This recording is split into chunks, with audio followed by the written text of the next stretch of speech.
TV. Buenas tardes amigos, soy Angélica González Blanco y hoy estamos desde los estudios de quebuenaradio.tv en Toronto para cualquier lugar del mundo donde se hable español. Este es su programa Boletín Migratorio y hoy vamos a seguir con el tema de la semana pasada que lo titulamos El impacto de las elecciones en Venezuela y cómo hoy lo vamos a dirigir a cómo eso ha afectado directamente a las políticas migratorias canadienses.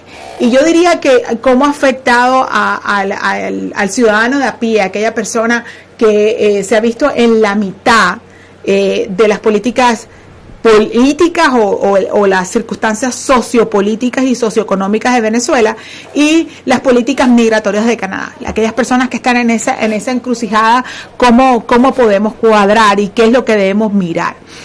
Vamos a hablar de razones humanitarias y de compasión, además de darles un poquito de abreboca del tema anterior. Entonces los segmentos los vamos a dividir. Primero vamos a retomar y hablar un poco de lo que pasó la semana pasada. Luego vamos a hablar de cuál es ese impacto, cómo genera dentro de las políticas o afecta migratoriamente a Canadá en dos temas neurálgicos que son el asilo político por un lado y las razones humanitarias y de compasión.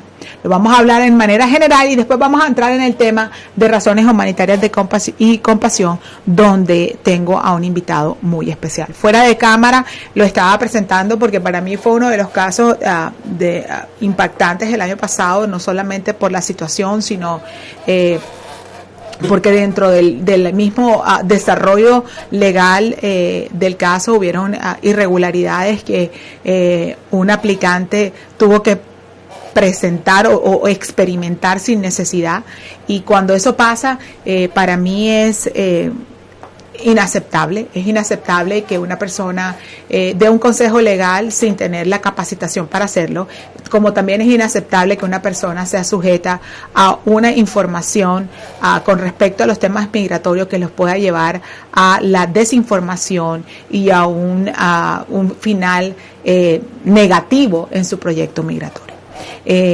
Cuando lleguemos al segmento les presentaré a esta persona quien voluntariamente decidió abrir los micrófonos y compartir con ustedes esta experiencia. Bueno, no siendo más, vamos a entrar en materia porque quiero que nos quede mucho tiempo hoy para hablar de nuestro testimonio y redondeando o mirando qué era qué nos sucedió la semana pasada, o qué tema estábamos tratando la semana pasada. Hablamos del impacto de las elecciones en Venezuela y les expliqué por qué el gobierno venezolano había decidido adelantar el evento como tal, las elecciones, y no solamente eso, sino cuál era el propósito del gobierno y al final cuál fue la posición de la comunidad internacional. Yo no soy un politólogo, pero tengo las bases y el conocimiento jurídico para determinar que una democracia implica la separación de poderes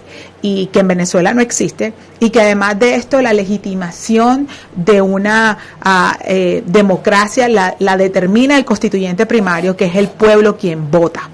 Y eso no se dio en Venezuela legítimamente. Entonces, no siendo las críticas que están en pantalla, que dicen, bueno, es que hay que estudiar más el tema, hay que cuadrarlo, no. Lo importante es que sepamos los hechos. Y con los hechos podemos determinar, no estoy aquí para criticar a un gobierno o para decir quiénes son los mejores o los peores, sino para determinar lo que está sucediendo, cuáles son los hechos y cómo eso impacta directamente en los temas migratorios canadienses. Eso es importante.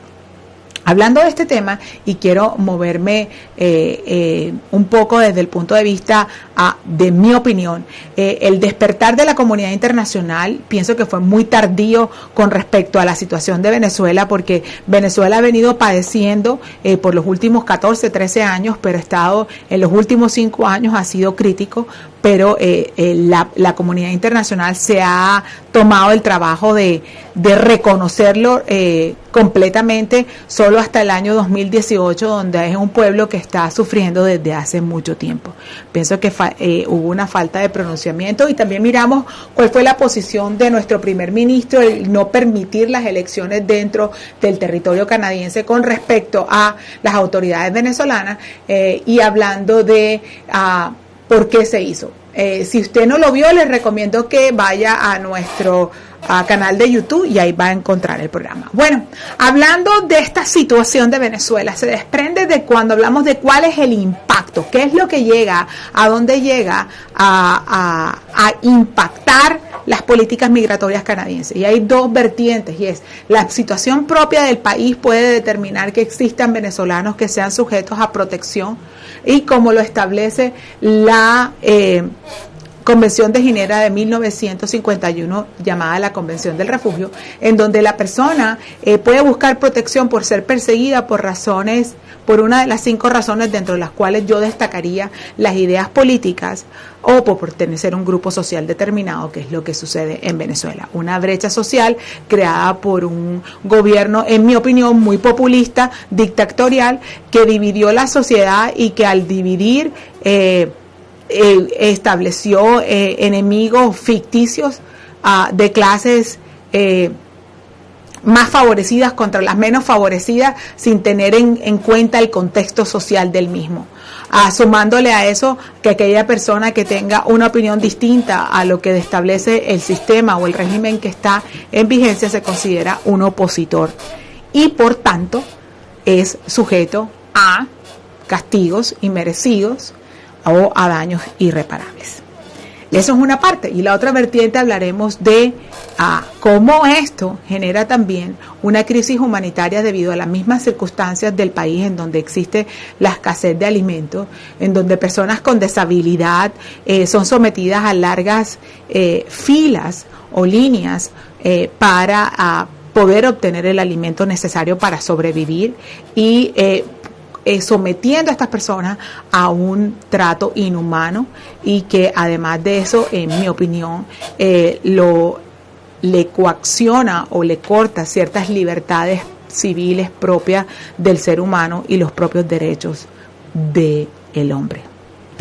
Así que en este caso en particular vamos a determinar que en el caso de Venezuela existen dos vertientes importantes por la misma sociedad como se ha dado, que impacta a las políticas migratorias, y uno es el asilo político y el otro sería las razones humanitarias y de compasión. En el siguiente segmento vamos a hablar qué es las razones humanitarias y de compasión, vamos a hablar cuándo se puede dar y les voy a presentar a mi invitado en el día de hoy. Después de esta corta pausa, los veré con nuestro tema. Es la hora 10.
Let go. Las leyes de inmigración han cambiado dramáticamente. Entérate de los últimos cambios, cómo te afectan y qué podrías hacer. Aquí en quebuenaradio.tv. Bueno, amigos, estamos de regreso aquí en su programa Boletín Migratorio desde los estudios de quebuenaradio.tv en Toronto para cualquier lugar del mundo donde se hable español. Amigos, hoy estamos hablando de las elecciones o los efectos de las elecciones en Venezuela y cómo esto ha impactado a las políticas migratorias canadienses. Vamos a ver casos en donde el ciudadano de a pie se ha visto afectado por las dos circunstancias y cómo lo vamos a mirar. Después de hablar de lo que genera la situación socioeconómica del país o lo que potencialmente podría generar dos vertientes, tanto como para las personas que son perseguidas por abiertamente expresar sus ideas políticas que implicarían la oposición al gobierno en poder en Venezuela, o aquellas personas que pertenecen a un grupo social determinado, llámese una clase social, por el simple hecho de pertenecer a ese grupo social, son perseguidos. Eso será el tema de otro día, pero hoy vamos a hablar de qué son razones humanitarias. Y quería contarles que las razones humanitarias es un proceso por medio del cual las leyes de inmigración canadienses le confieren la discreción a un oficial para que a través de vía excepcional, oígase bien, excepcional, el oficial pueda determinar. Cuando hablo de excepcional es que es una vía en donde no está consagrada en la ley y que tiene porque no existe un programa diferente que no está creado y que le permita colaborar a las circunstancias especiales que vive la familia o la persona o el aplicante, le dan esa excepción para que obtengan la residencia permanente por una vía que no existe y le han llamado razones humanitarias y de compasión. Esto implica que uno, como es la discreción, tenemos que el oficial que evalúa el caso tiene que tener los suficientes evidencias frente a él para determinar que la persona que está aplicando es sujeto a razones humanitarias porque está sufriendo, oígase bien lo que voy a decir, un daño irreparable que su solución o no se puede arreglar porque el control de ese daño está más allá o la forma de reparar ese daño está más allá del control de la persona que aplica. En otras palabras, la persona que aplica no tiene la capacidad para resolver su problema porque está fuera de su alcance. En el día de hoy, y voy a hacer de pronto algo porque estamos en vivo por mis redes sociales y también les recuerdo a los que están en mis redes sociales que lo pueden hacer a través de la página de quebuenaradio.tv. Voy a permitirme a cambiar la cámara para que conozcan en el día de hoy a mi invitado. Les quiero presentar al señor Arthur Pino. Arthur Pino es, puedo decir que fue mi cliente porque tengo la autorización del señor acá. Y es ciudadano venezolano, tiene una historia linda para compartir y trabajamos sobre unas razones humanitarias y de compasión. ¿En qué año, señor Pino? Eso fue empezamos el proceso hace 2 años. No recuerdo. Hace 2 años empezamos el proceso, el año pasado recibimos la venia, la aprobación de la visa humanitaria y gracias a Dios hoy día ya somos residentes. En mi programa yo trato de educar a las personas sobre cómo una persona debe tomar el control, cómo las personas deben tomar el control de sus procesos migratorios y cómo tomando el control de esos procesos migratorios puede llegar al éxito. ¿Cuáles son las falencias que una persona tiene? Entonces, hablando de ese tema, de pronto yo conozco la situación, pero me gustaría de pronto preguntarle, ¿cómo llegaste a Canadá?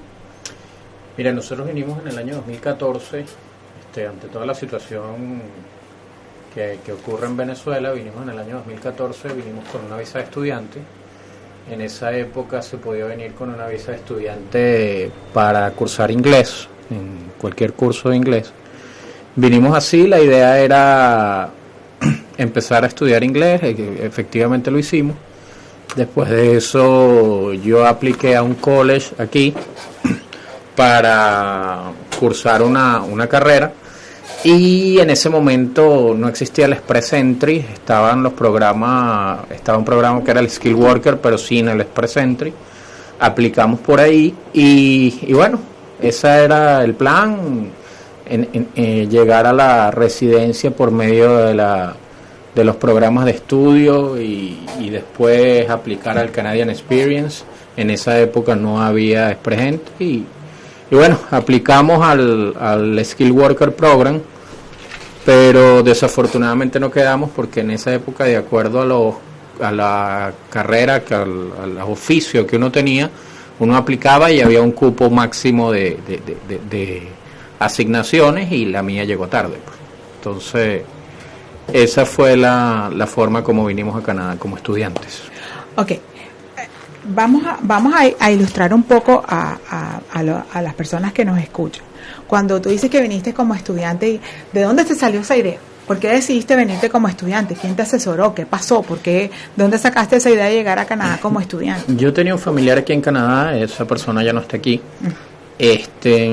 Ante la situación de Venezuela, nosotros estábamos desesperados por salir del país, pero siempre buscábamos la manera de hacerlo de una manera correcta. Esta persona, mi familiar, me comentó que ella conocía aquí ciertas personas que ayudaban con trámites de estudio, que por qué no tocaba esa puerta, y efectivamente eso hicimos. Se abrieron las puertas, se dio la oportunidad, aplicamos como estudiantes y nos aceptaron y decidimos tomar el riesgo y venir. Cuando la persona que te asistió te explicó, era un abogado, era una persona, era la representante de la escuela, ¿qué era la persona? ¿Cómo pudiste llegar a pensar que a través de venir a estudiar inglés iba a llegar a una residencia permanente? La verdad, el primer paso siempre fue venir y después ir viendo cómo se iba evolucionando el caso, ¿no? Cosa que yo no acepto. Pero bueno, en ese momento era la forma que teníamos para hacerlo. El caso, ella nos dijo desde un principio, esta persona sí fue bien honesta. Ella básicamente trabaja con el college como tal, ella es representante del college con estudiantes internacionales. Ella nos dijo que primero teníamos que venir a mejorar un poquito lo que era el nivel del inglés y que después alguno de los dos, dependiendo de cuál estuviera más capacitado, podía presentar en el college a ver si teníamos la posibilidad de estudiar allí. El plan era meterse a estudiar en el college, lo cual hice, y estar ahí los 2 años, y después aplicar al Postgraduate Work Permit y seguir el proceso que normalmente muchos estudiantes internacionales siguen. ¿Y cómo hiciste para poder venir con toda la familia? Aplicamos todos como familia. Mi familia es mi esposa y mi hijo, en ese entonces tenía 3 años. Aplicamos todos y la verdad es que mi esposo y yo aplicamos como estudiantes, o sea, ambos aplicamos como estudiantes para venir a estudiar inglés. Entonces a mi hijo de verdad que no hubo ningún problema, se le otorgaron. Ok, hoy día mirando hacia atrás, después de que culminaste tus estudios de inglés, ¿qué pasó? En ese momento se presentó la posibilidad, algo que no habíamos contemplado, del tema del programa de Skill Worker. Uh-huh. Pues se presentó esa oportunidad. ¿Estamos hablando de qué año? 2014. Antecito. En el 2014 cerraron los Skill Workers. Cerraron la forma que se venía manejando. Evidentemente, como no era un plan que teníamos diseñado, nos vinimos sin ningún tipo de documentación, sin ningún tipo de soportes ni nada por el estilo. Se presentó la situación, empezamos a tramitar los documentos en Venezuela, pero todo eso se tarda. Como esto desafortunadamente ya nos costó mucho obtener muchos documentos, y cuando una vez que pudimos obtenerlos, que metimos la aplicación, ya fue tarde, pues. O sea, ya pero no te sientas mal, en el año 2014 creo que el 70% de las aplicaciones las regresaron. Sí, entonces digamos que fue duro, fue difícil. ¿Y en el 2014 estabas dónde? ¿Estabas ya en el colegio o estabas en la estabas estudiando inglés? Yo empecé a estudiar en el enero 2015 en Sheridan. Uh-huh. Y empecé a estudiar y a las 2 semanas nos dieron la respuesta de que no habíamos sido aceptados. Evidentemente nosotros desconocíamos cómo era la economía aquí, o sea, cuánto nos podía costear nuestros gastos aquí en un año, básicamente con la situación de Venezuela y el control de cambio y todas las peripecias que uno tiene que hacer para traer algo aquí. Ya el 2015, o sea, nosotros básicamente lo que intentamos hacer es estudiar un semestre en Sheridan, a ver en ese proceso, manteniendo la legalidad, estudiando yo, que saliera lo de la visa de esta Work Permit, que calificáramos para el Work Permit y a la residencia permanente, pero desafortunadamente no quedamos y ya nos habíamos quedado casi que sin dinero, pues. Entonces empecé a estudiar en 2015 y cuando recibimos la noticia básicamente ya estábamos casi que decididos a irnos porque no podíamos costear seguir estudiando en Sheridan porque para un estudiante internacional es bastante costoso.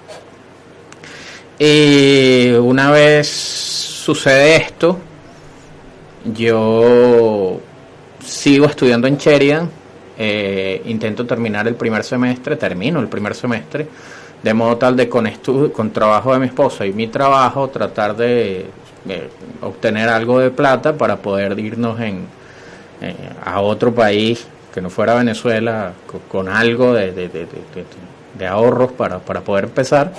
Pero sucedió la situación con mi esposa que fue que por cosas de Dios ella se sintió algo y cuando cuando se descubrió todo, pues resultó que eso era un cáncer de seno.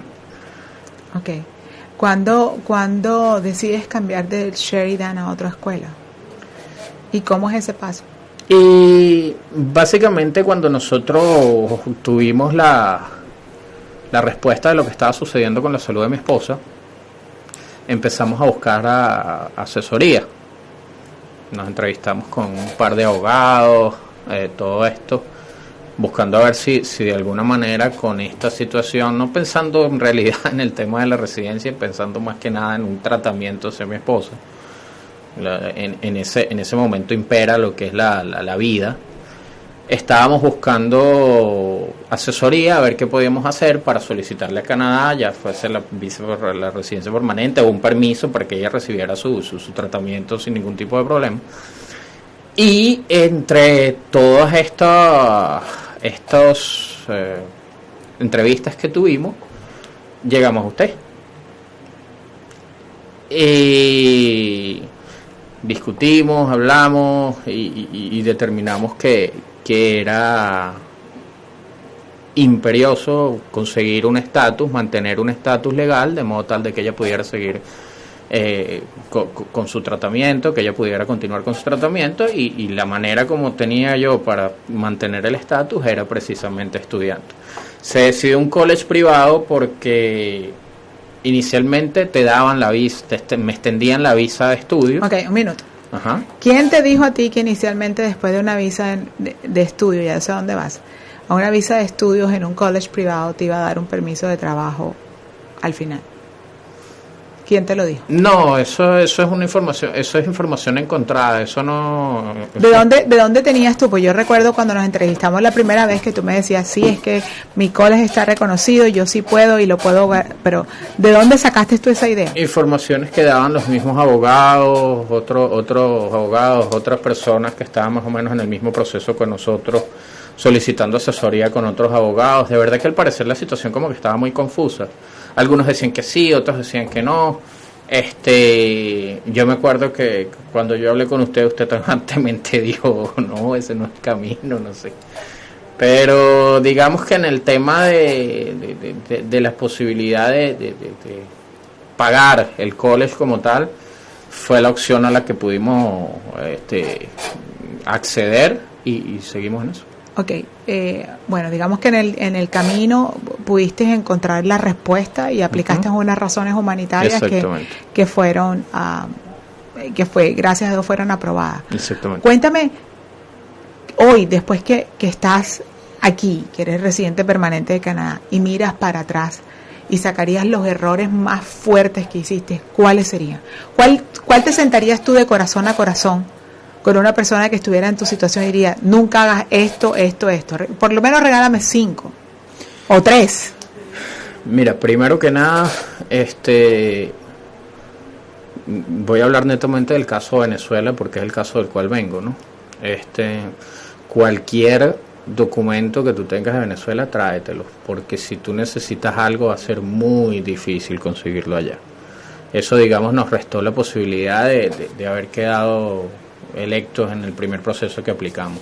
Segundo, es sumamente importante hacer una investigación seria de con quién trabajas.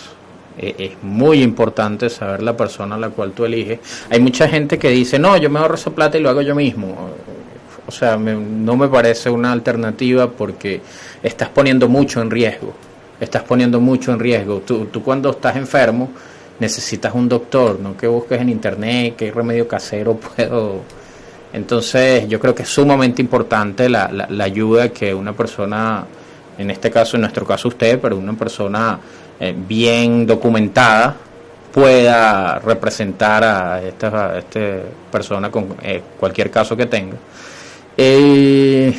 También seguir los canales como más claros. Nosotros quizás cometimos el error de hacer esa apuesta, de decir, bueno, vamos al college privado, a algunos les salen y a otros no, a lo mejor a nosotros nos sale. Yo creo que uno tiene que ir más por lo seguro, ver la posibilidad de si vas a buscar la vía del estudio, pues ir a los colleges reconocidos, que tú sabes que no va a haber problemas en el momento de obtener el Postgraduate Work Permit.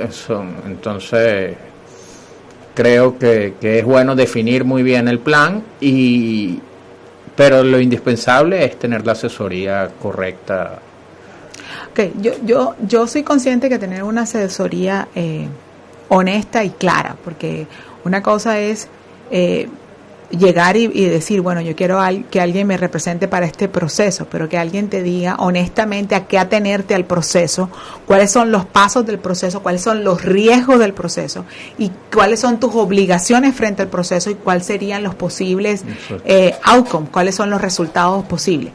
Eso para mí es claro, pero mi pregunta para ti, desde el punto de vista como ser humano, yo diría, si yo miro para atrás y yo tuviera un hermano al lado, que estuviera en Venezuela y dijera, mira, vente con un curso de inglés y va a hacer lo mismo, ¿sabes qué? Nunca hagas esto. ¿Qué sería?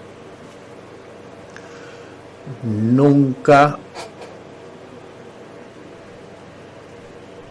primeramente, no vengas a un sitio si estás solo, es muy difícil.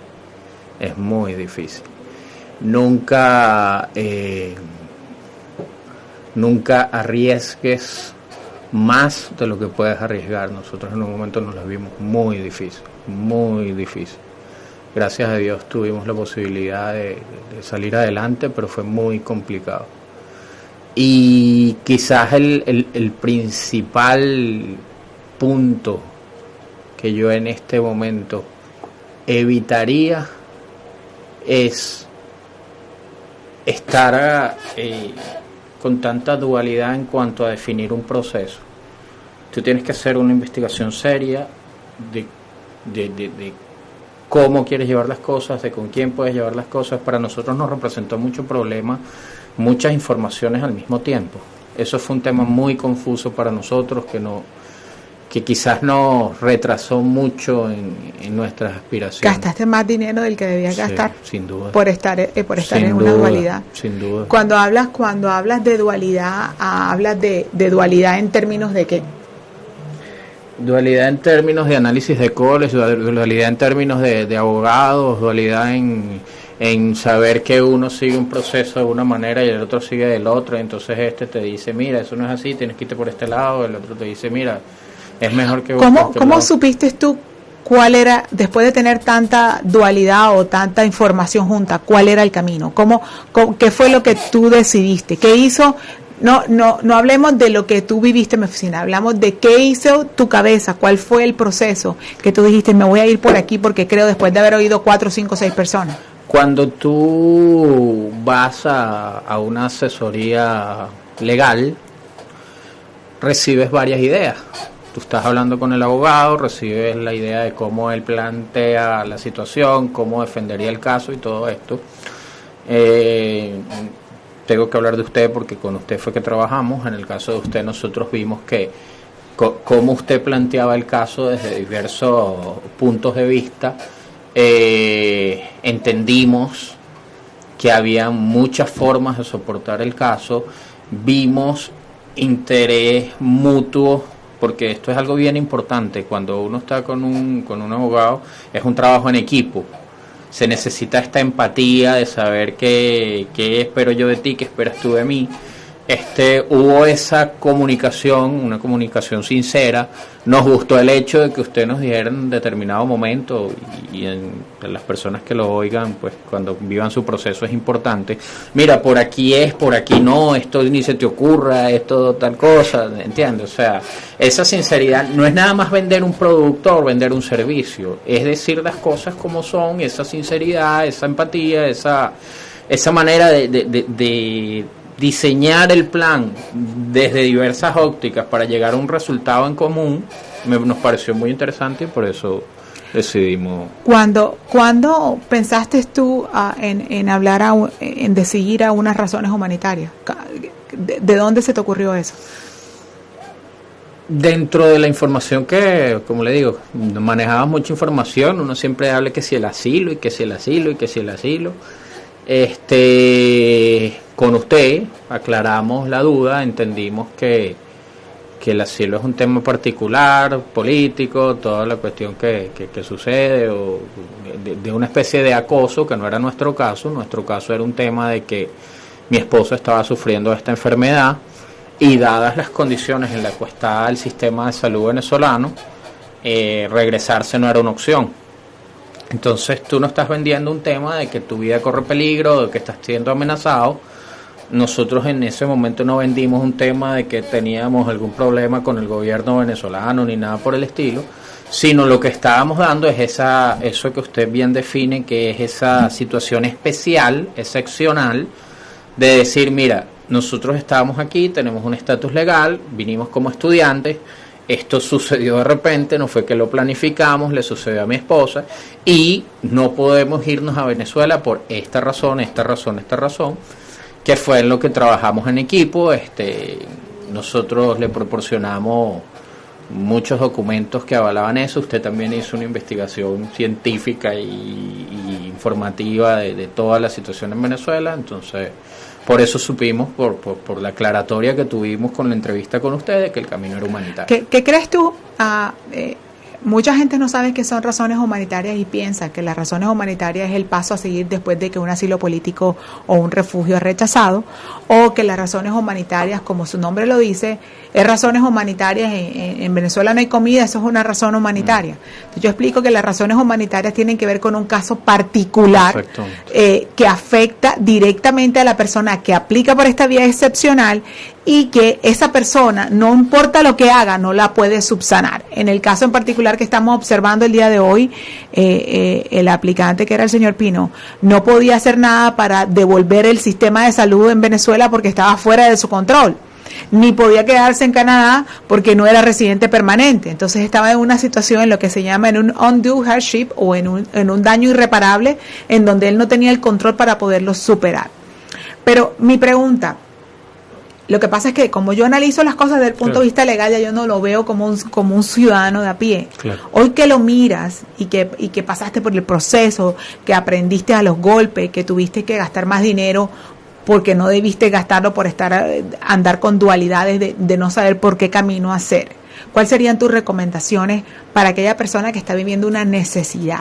Porque es que no podemos determinar qué tipo de necesidad, pero está viviendo, digamos, con una situación difícil. Claro. Primero, ilustrarse bien. Primero, saber cuál es tu real situación, como usted mismo lo acaba de anunciar, lo acaba de comentar.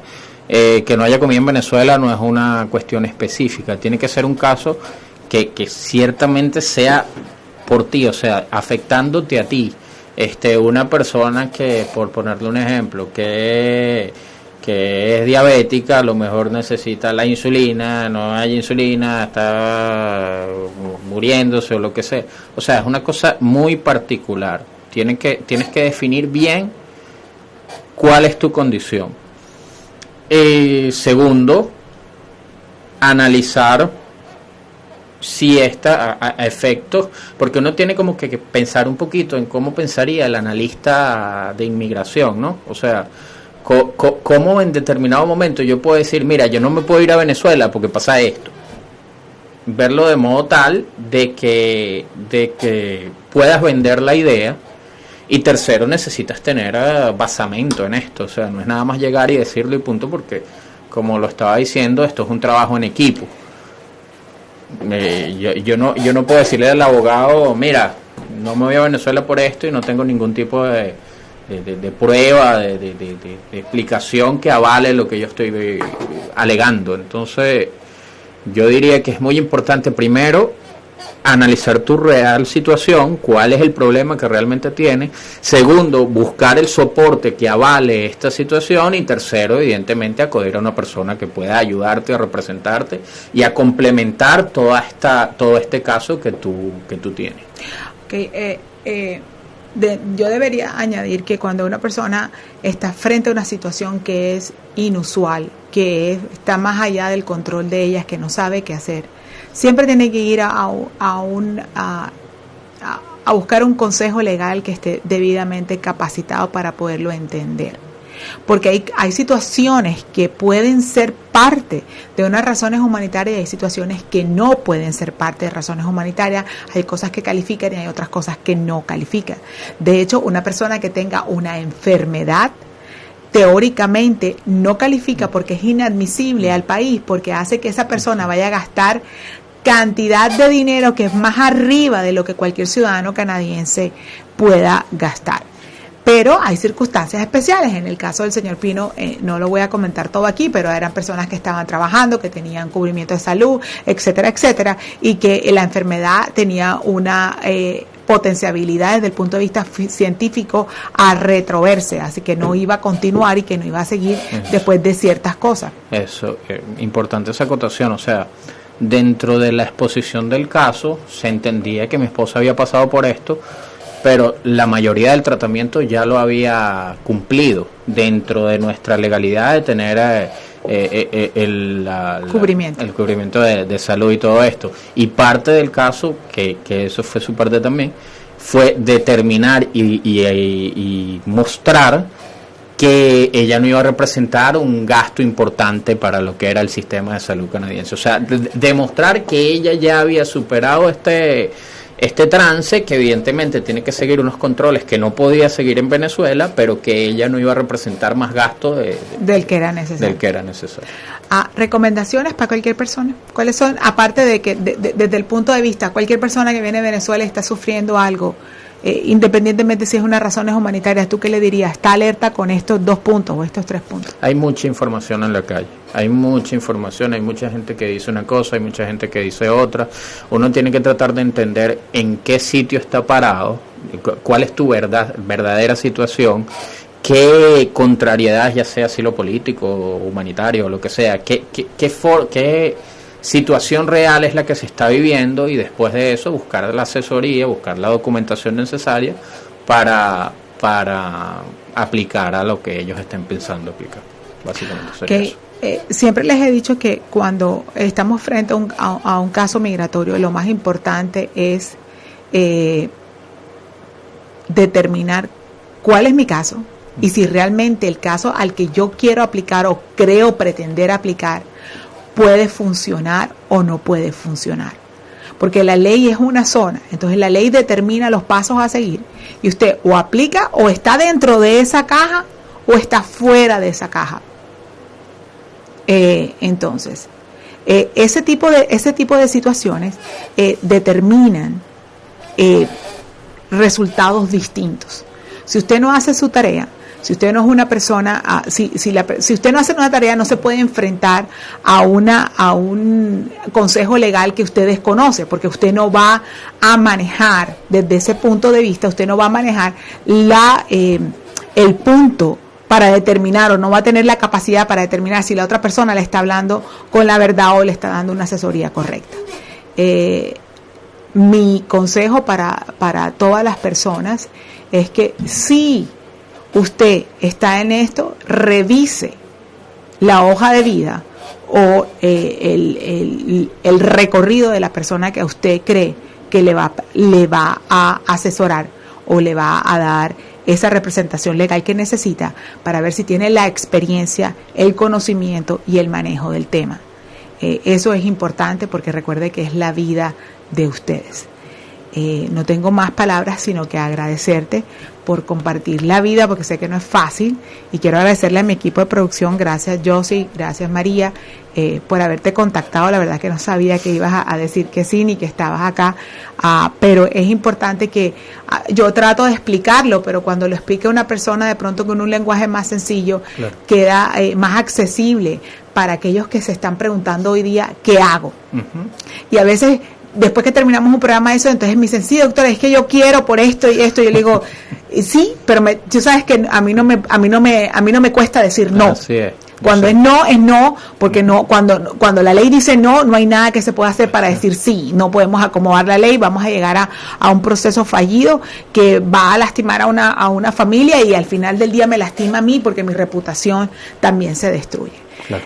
Quiero agradecerles a todos por habernos acompañado en el día de hoy. No tengo preguntas, voy a mirar si hay alguien, a ver qué es lo que dice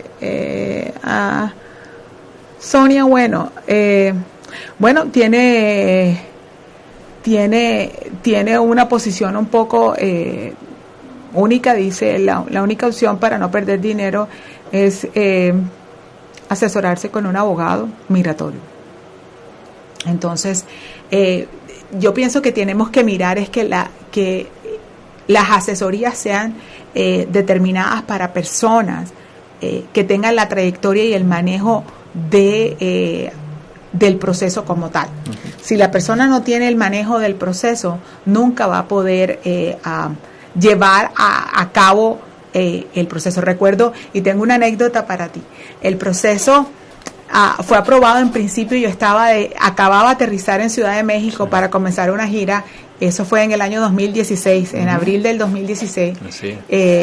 Bueno, por toda la logística que lleva cada vez que vamos de gira, por la cantidad de maletas y cosas que llevamos, tenemos una persona que nos recoge y me llama mi asistente y me dice, necesito que prenda el teléfono y lea esto, porque de hecho unas razones humanitarias pueden estar decidiendo entre 18 y 24 meses, y tu proceso salió antes del tiempo.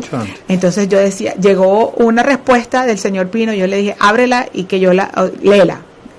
Yo no estaba ahí, yo soy la que abro las notas. Entonces ella me dice, no se preocupe, todo está bien. Y le dije, bueno, pónmelo en el teléfono que te la voy a pasar. Yo estaba saliendo del aeropuerto de Ciudad de México y me dice mi conductor, licenciada, ¿y qué pasó? Y yo le dije, no, todo está bien, no te preocupes, que voy a dar una buena noticia. Y yo te puse en altavoz y tú me dijiste, doctora, yo no puedo hablar porque ya me duele el brazo, ¿qué es lo que me va a decir? Porque pensaba que yo te iba a decir algo malo.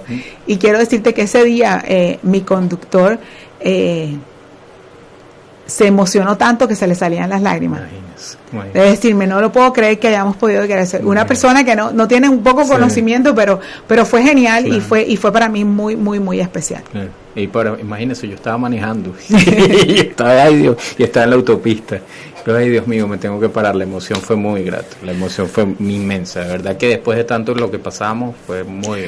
Hay casos que son buenos, y yo lo he vivido en materia personalmente. Hay casos muy buenos que la discreción del oficial es bastante narrow, bastante angosta, y determinan por preconcepciones que no, pero estamos hablando de una discreción.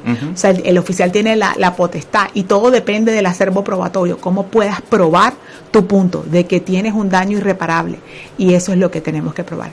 Bueno, amigos, yo soy Angélica González Blanco y hoy hemos terminado nuestro programa Boletín Migratorio. Gracias a todos por acompañarnos en el día de hoy y nos vemos la próxima semana. Gracias, señor Pino, por acompañarnos en el día de hoy. A ustedes, mil gracias.